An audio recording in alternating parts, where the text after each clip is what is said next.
Hello, everybody. Welcome to a new episode of your Frederish Cast. In fact, the very first episode of 2025.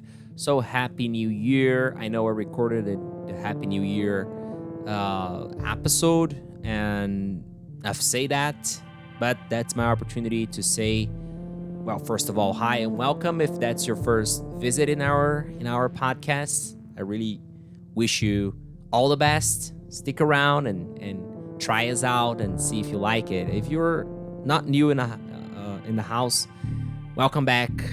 Welcome. Happy 2025.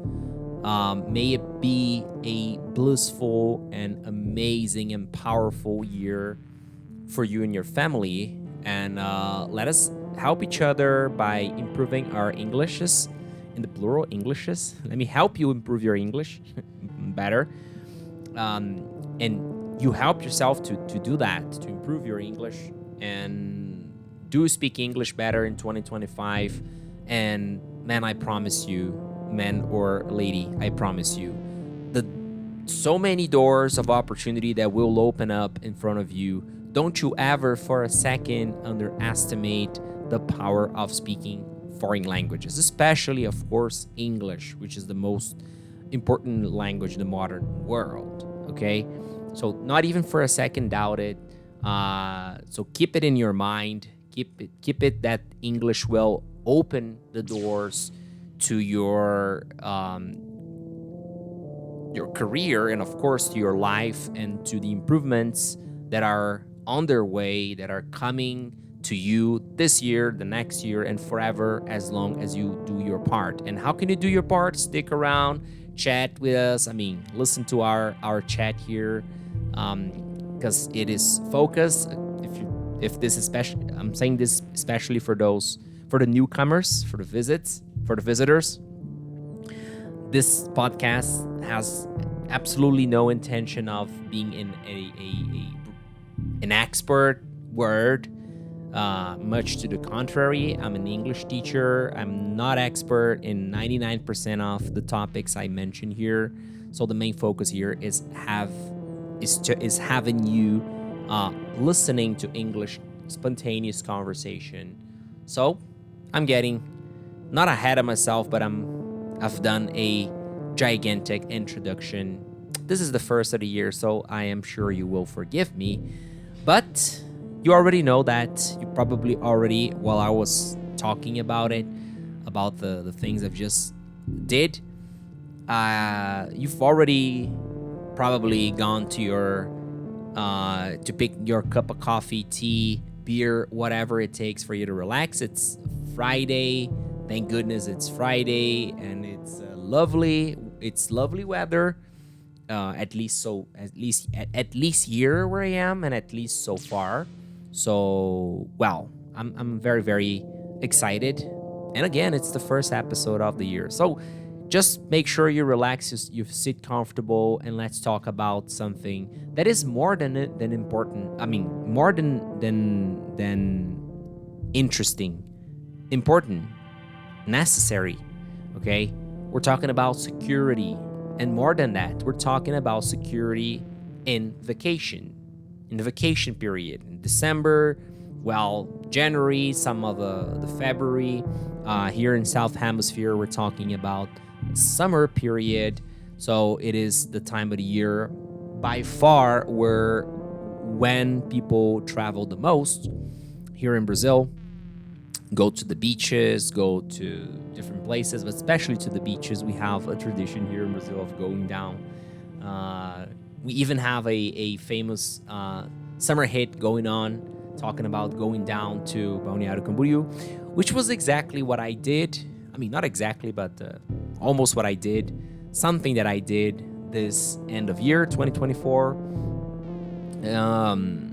And this is the reason why I'm recording this, because during these trips I did in the past weeks, I've seen and witnessed many circumstances, not to mention what we see online, of course, on the social medias.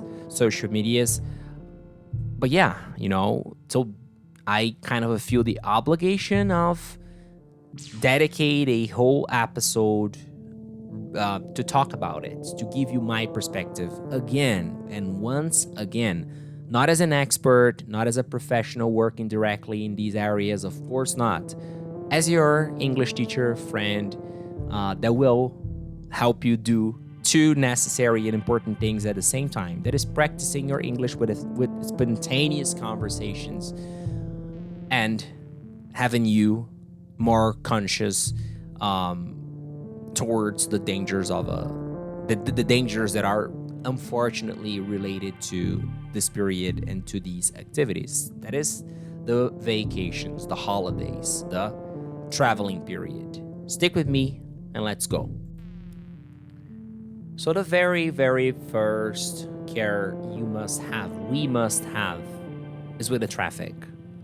But the cautions with the traffic, I don't want to sound an expert here, of course, which I've already said I am not. I'm totally not an expert, but I'm a driver myself. I'm a father, husband, so of course, when I'm driving to vacations, to holidays, I'm traveling with all my family, of course, on board. So extra care, isn't it? So I don't want to get into any kind of accident alone, and of course, especially not with my family on board. So it starts, of course, with maintenance. Okay, so this is the points that must be checked are obvious. Everybody know if you're a driver. If you're not a driver, perhaps this isn't a point interesting to you. But nevertheless, I want to talk about the maintenance points because we're speaking English and it is important. It is paramount, fundamental for you to practice and to learn in case you don't know the points related to your car in English. So first of all, check the tires, okay? If you don't have flat tires, if they're okay in terms of the pressure of the tires, right? The air. So this is maybe checkup number one, okay? And then you check the oil, right? I mean, not only check the oil if you're hitting the road, if you're traveling to further distances, it is indispensable, I would say, for you to change the oil, unless of course you've changed it recently, right? But like, it's been a month since you changed the oil and you're hitting the road and going to further distances, you're traveling by car, my word of advice is change the oil, okay? That's why I like changing the oils like June and December, okay? Because June, pre-school holidays, school vacations, we usually take a few trips by car, so it's a few weeks before. And then December, of course, end of year, we usually, of course, take a few trips by car. So that's what I do, right? The water in the I even forgot the name of the part of the car, even in Portuguese, where you check the water. But I think it is in the cooling system, something related to the cooling system, the engine's cooling system. In the oldest versions, in the oldest vehicles, the so-called carburetor, right? So yeah, things like that. I think this is the most oil and the tires in general, okay? When I say tires, I mean the tires and the pneumatics, okay? Pneumatics, I'm talking about the pneus. Pneumático in English is pneumatics. You don't pronounce the letter P at the beginning of it, all right? So you check the tires in general, of course, if the pressure is okay, if the tires are okay to hit the road, right? You don't wanna hit the road with old tires. This is really, really dangerous, okay? Because of course, on the highway, you're speeding much more than you do in the city. So you've been riding around the city with those tires and nothing wrong, bad happened, no dangers, no accidents. Good. But keep in mind that highway is different, all right? So Well, that's not a maintenance, but it's interesting to check the interior of the car if it's not dirty. If I mean, try to clean it up before you hit the road, especially if you're going with many people, with like four or three or more people inside your car, because it's kind of a unsanitary. I don't even know if that's a word, but it's kind of an sanitary thing to hit the road, to travel with a dirty car inside. It's not healthy at all, right? You don't want that. What else when it comes to hitting the road? Maintenance, of course. Right. Okay. I think that we're cool here with maintenance. If you think of something else, just write it down, please. But of course, the more important, way more important than the maintenance alone, which is very important, of course, it is the security in traffic. Okay. Well, one of the things that is kind of a cultural in Brazil, unfortunately, is speeding, is racing on the highway. Okay. This is totally unnecessary. That how much? I mean, if you like to speed, if you speed up, okay, if you turn Ayrton Senna when you're behind the wheels on a highway, okay, with all due respect, what is it good for? What is it? What are you gonna get from it? Honestly, you're getting to your final destination 15 minutes earlier than you would if you would be a little bit more careful. I mean, 15 minutes. You could say, I'm 15 minutes ahead. Okay, I'm saving myself 15 minutes. Really? Take a look at the risk. Take a look at the risk. The risks in the plural. You know? I mean, this isn't even the English, me helping you with your English part. This is like me helping you, probably not you, but someone you know, say this phrase, because I believe it's powerful. I heard that before from someone else, and I think like 15 minutes are not worth your life. Not even 24 hours are worth your life or your safety, okay, your integrity, okay, because sometimes you don't die, but you get like break a leg. I mean, good luck enjoying summer with your broken leg or broken arm or worse, right? So be careful, okay? Don't speed up. Don't rush in terms of, I need to be there. So every opportunity, every truck, every slower truck in front of me, I'm gonna just bypass it, and I don't even care, So try not to generate.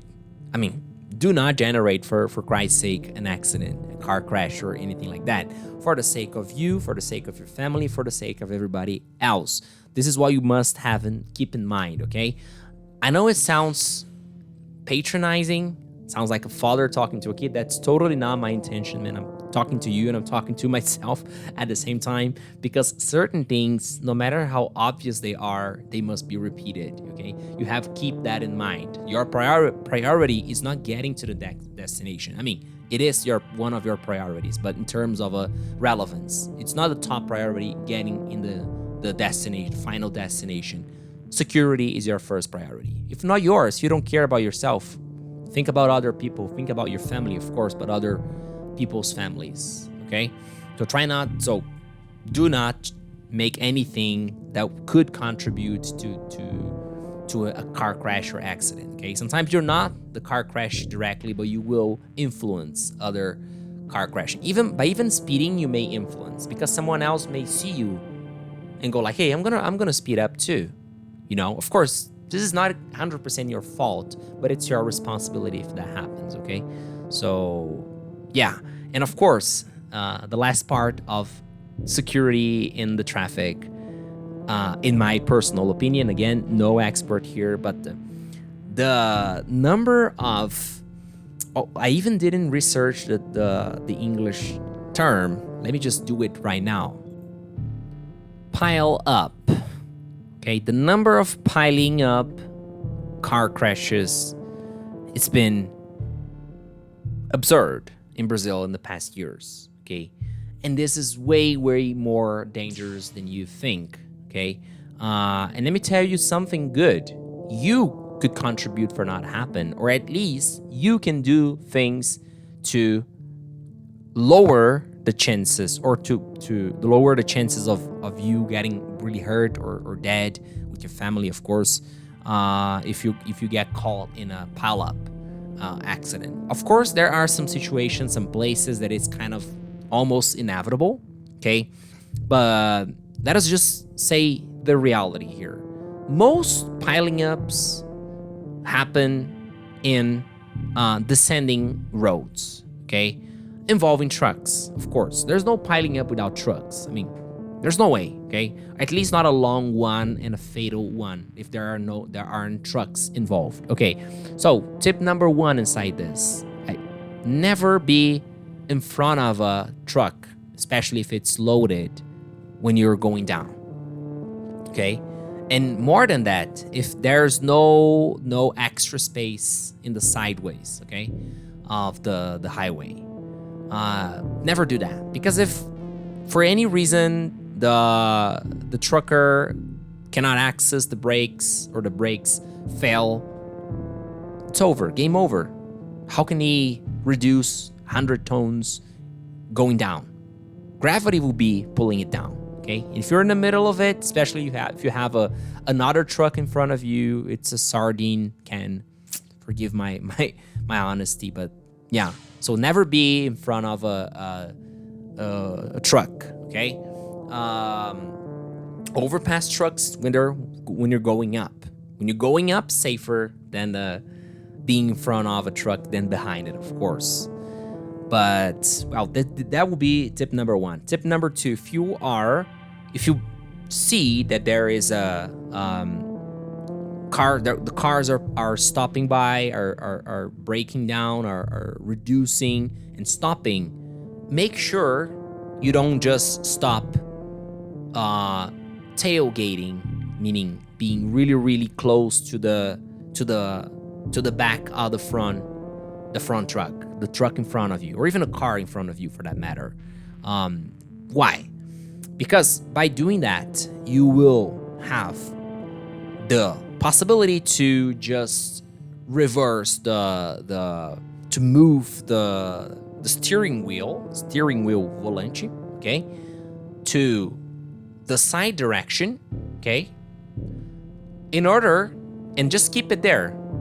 If there is a piling up, if the truck or car behind you hits you, it will instantaneously send you out of to the sideline, to the side road, basically, right?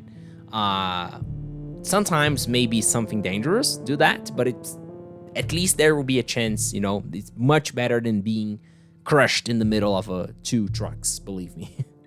Okay, so this is it for the traffic. I could say more, but there are other points, and I would like to bring them around. So let's go for them. So I almost say trip. Tip number two, not tip number two, but point number two of danger that we must be aware, must be heads up while traveling, especially to crowded places, is to moms and dads. Yeah, I'm talking about our beloved and very, very important kids, okay? We have to be much, much careful than we think we have, okay? Because it is more dangerous than we think it is. I don't mean to spoil your parties or anything, but make sure you take care, okay? Make sure your partner, your husband, your wife, your boyfriend, girlfriend is also aware of this danger, okay? And helps you out, of course. She helps you out, keeping an eye on the kids. Because if you don't follow, if you think that, if you're a mom or a dad here, and you think that what I'm saying here is exaggerated, I really, really invite you to follow pages on Instagram or social medias that talk about scams, schemes, kidnappings, attempts. Check the footage, check the camera videos of attempted kids kidnapping, okay? The word kidnap, by the way, is about kids, right? About the defenseless entities being taken by stronger ones, right? By force, of course. So check these videos out, okay? Let me know if you think that none of this can ever happen to you or someone in your family. I'm not saying that it will, of course not. God forbid. But I think we have to do our part, okay? And again, I'm not saying for you not to travel, not to enjoy the parties you go to. I'm just telling you to keep an eye open.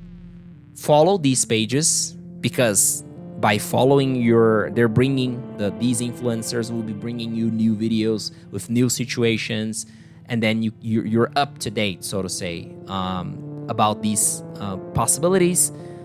And you'll be always making sure you can do things or avoid some things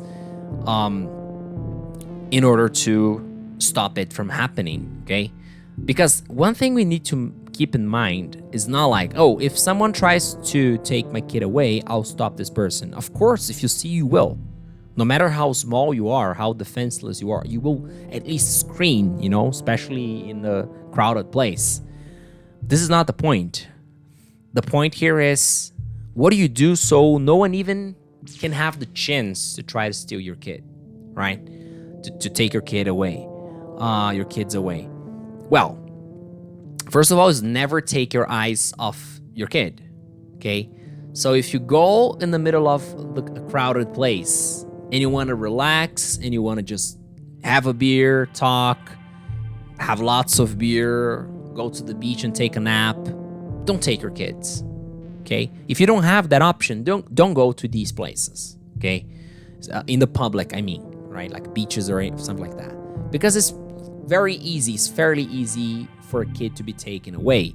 Luckily, 90% of these attempts, 95% of these attempts fail. Because the kid screams, because the kid runs away, because someone sees and intervenes, but they fail, okay? But 5%, unfortunately, do not fail, okay?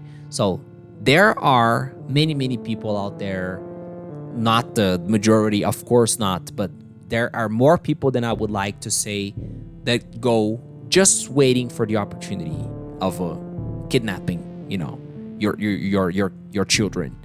So be careful, okay? Of course, that doesn't only happen during vacation. That doesn't only happen in crowded places and beach places. That happens everywhere, okay? We all know, you probably know from someone with a similar situation. Unfortunately, you probably do. So, yeah, just keep that in mind. Crowded places aren't, if they're really crowded places, they're totally, in my opinion, not place for you to take your kids. But if you do take your kids, make sure you never lose contact with them. Keep holding their hands. Make sure, again, your partner is aware of that. And, well, this is step number 1. I could talk about more steps, but unfortunately, this podcast is limited. And I want to still have 2 other important points to talk to you about. Point number 3 here is water. Okay, what is a good vacation without water? I mean, what are we without water? But that's not the type of water I'm talking about. I'm talking about swimming places, right? The sea, swimming pool, rivers, right? So, of course, we tend to go to these places to swim, to take our kids. Kids love it, right? Maybe if you don't have kids, you may be a swimmer yourself, in terms of a person who enjoys swimming, like myself. So yeah, okay, so it's totally present, and unfortunately, there are many more cases than we would like to, in terms of people dying or even getting hurt in while swimming, right?